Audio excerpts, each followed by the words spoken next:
Hey everyone, and welcome to another deep dive. This one's going to be a little different. Okay. We're usually tackling like a whole bunch of texts on one topic. Right. But today, Yeah. it's just one. Yeah. But it's a big one. Okay. I like it. We are going all in on John Milton's Paradise Lost. Oh, wow. Okay. Specifically book 1, Okay. where Milton really lays out his vision of hell. Yeah. And what a vision it is. I know. It's something else. Talk about intense, right? Yeah. So we all know the classic fire and brimstone. Right. But Milton, takes it to a whole other level. He does. He uses this phrase, right? Darkness visible. Which, Okay. I mean, how do you even wrap your head around that? It's amazing, right? It's like terrifying, but also kind of beautiful. Yeah. And then there's this lake of fire that doesn't even give off light. Right. Like, how does that even work? Well, it's interesting because he actually makes it. Yeah. Almost like a tangible thing. Mhm. He grounds it, like, geographically. Yeah. He even compares it to Mount Etna, Oh, wow. the volcano. Like a real place. Exactly. Yeah. So you can really imagine it. It's like he's drawing on something that people, Yeah. would have experienced. Right, like volcanoes were a thing. Exactly. Yeah. And they were terrifying. Oh, totally. Like, if you lived back then and you saw a volcano, Right. you'd be like, okay, Yeah. yeah, that's Yeah. hell. Yeah. And that's what he wants you to think. Right, like this is a real place. Absolutely. And it's scary. Yeah. And this is, 17th century. People believed in this stuff. Totally. Like, they really believed that hell was a physical place. So Yeah. he's tapping into that fear. It's almost like he's giving you a travel brochure, Right. but instead of, Disneyland, it's Yeah. welcome to hell. Exactly. Abandon all hope. It will be terrified. But here's the thing. Okay. He doesn't stop there. Okay. He populates this world with, Oh, yeah. this amazing cast of characters, The demons. the fallen angels. Yeah. This is where it gets fun. Okay, yeah, tell me more. All right, so we've got Moloch, Okay. who, child sacrifice, that whole thing. Right. And then there's Belial, Okay. the embodiment of, temptation. Ooh, tricky. Yeah, vice, all that good stuff. Like the friend who pressures you into getting that extra drink? Exactly, you get it. Yeah. But the thing is, Yeah. Milton is drawing on all this ancient mythology for these demons. So he's pulling from all these different traditions. He's like weaving it all together. Huh. So it's more than just a story. It's like this whole universe he's It's building. world building at its finest. Right. Yeah. World building before, Tolkien even thought of it. Absolutely. It's pretty wild. And it makes you wonder, right? Yeah. Do these origins, knowing where these demons come from, Yeah. does it make them more frightening or less so? Ooh, that's a good question. Right. Are they scarier because they're these ancient beings? Yeah. Or less scary because they're oh, yeah, that's just from a story? Right. It's familiar almost. Right. I don't know. It's something to think about. Yeah, it's what makes a demon truly scary? Exactly. That's pretty deep. Well, we are talking about Paradise Lost after all. That's true. So what do you think? It's kind of like they're more than just names on a page now, Yeah, totally. They've got this whole backstory. Exactly. Okay, so we've got these terrifying demons, Yeah. this really intense landscape. Yeah. And then Milton throws us another curveball. What's that? Pandemonium. Yes. Talk about a statement piece, right? Oh, absolutely. This isn't just some dank cave. No. This is a full-on architectural marvel. The palace. Right. Built by demons. Built in the heart of hell. Which just makes it even more impressive when you think about it. If they can build this in hell, Exactly. imagine what they could do in, Cleveland. Well, I mean, there's a thought. I'm just saying. The craftsmanship, And the word itself, pandemonium. Yeah. Milton invented that word. Wait, really? Yeah. Straight up coined it. No way. It's true. That's amazing. Right. And it's perfect. It really is. It's It just evokes this sense of, that chaos. chaos. Exactly. But also, grandeur. Yes. Because Milton describes it with such, detail. yeah, Thousands of banners. right, banners, spears. Legions of demons. The whole thing. And he compares them to, swarming bees. Oh, yeah. Barbarian hordes. It's very extra. Well, he does love his similes. He really does. But that's what makes it so vivid, right? Oh, totally. You can practically see it. It's like a Hieronymus Bosch painting come to life. Exactly. But it's interesting, though, right? What is that? Because on the one hand, you have this chaos, Right. like you were saying, pandemonium, Right. but then it's also really organized. Yes. Like they had architects and urban planners. Yeah, and had a whole system going on. So is evil, like, inherently chaotic? That's a good question. Or can it be, like, structured and even, dare I say, efficient?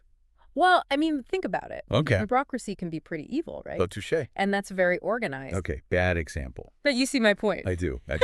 It's like, even in hell, there's still some kind of order. Right. And I think that's what Milton is getting at. That evil isn't just this, like, formless void. Right. It can be seductive. It can be tempting.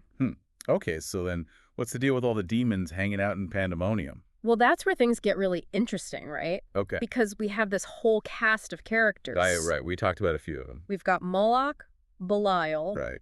But Milton doesn't just stop there. Okay. He brings in this whole pantheon of, like, ancient gods and biblical baddies. Oh, wow. So he's really pulling out all the stops. Oh, yeah. It's like a who's who of ancient mythology. Give me some examples. Okay, so we've got Chemos, Balim, Ashtaroth. Okay, I'm tracking. Even Dagon shows up. Wait, Dagon. Like the fish god. The one and only. Wow, Milton was not messing around. Not at all. He wanted to create this truly epic scope. And it works, right? Oh, absolutely. Like it makes you realize that this story, it's connected to all these other stories. Exactly. It's like this whole tapestry of myth and legend. And it just makes you think about, like, how those stories, they still resonate with us today. Yeah, totally. Like, why do we still find these figures so compelling? It's a question for the ages. It is.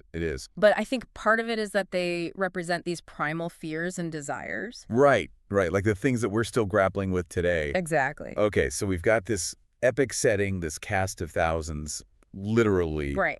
What happens next? Well, that's where Satan steps in, center stage. Ah, here we go, the star of the show. And Milton does not disappoint. Okay. He stages this incredible scene where Satan gives this truly epic speech. Okay, give me the highlights.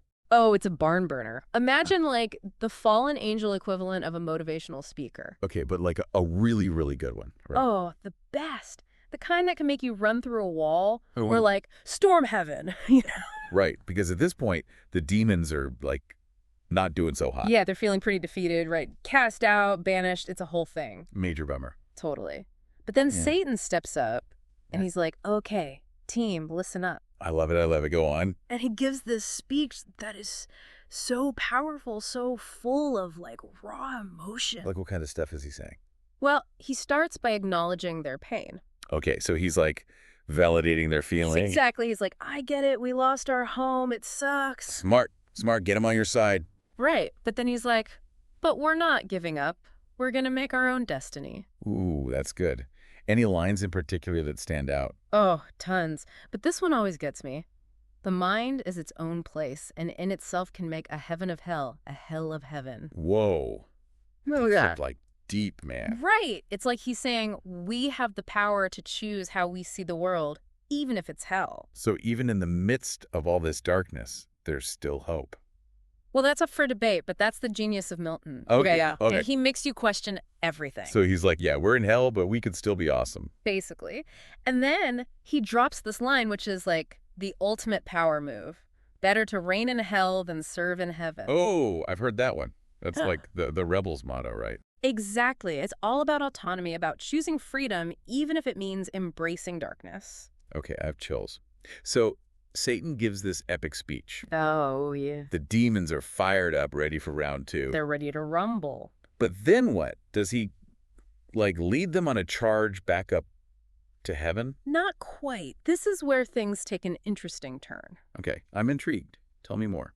Instead of another epic battle, Satan decides to play the long game. Okay. He's like, we're going to use cunning, deception. We're going to hit them where it hurts. And where's that? Humanity. Oh, wow. So that's how we get to, like, the whole Adam and Eve thing. You got it. This is the turning point, the moment where Satan sets his sights on corrupting God's newest creation. It's like he's saying, if I can't have heaven, no one can. Right. And that's what makes Satan such a compelling villain. He's not just some, like, one-dimensional bad guy. He's got layers. Layers and layers. He's complex. He's cunning. He's even a little bit tragic. It's like you almost feel bad for him, even though he's, the embodiment of evil. That's Milton for you. He makes you question everything. Well, He definitely gave us a lot to think about. So, to wrap things up, Yes. what's the one big takeaway you want our listeners to remember from Book 1 of Paradise Lost? That's a tough one. But I think it's this.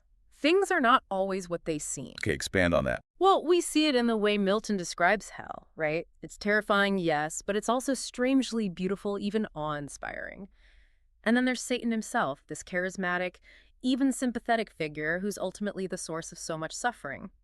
Milton forces us to confront the complexities of good and evil, to question our own assumptions about the world, and that's a challenge that's as relevant today as it was in the 17th century. Absolutely. It's a reminder that we all have our own internal battles to fight, our own temptations to resist, and sometimes the most dangerous enemies are the ones we carry within ourselves. Well said. And on that note, we'll wrap up our deep dive into Book 1 of Paradise Lost. We've explored the underworld, met its inhabitants, and uncovered Satan's master plan. Oh, but there's so much more to come. Exactly. This is just the beginning of Milton's epic poem, and we're excited to delve into the rest of it with you all. Until then, happy reading, and try not to let Belial tempt you with that extra slice of pizza.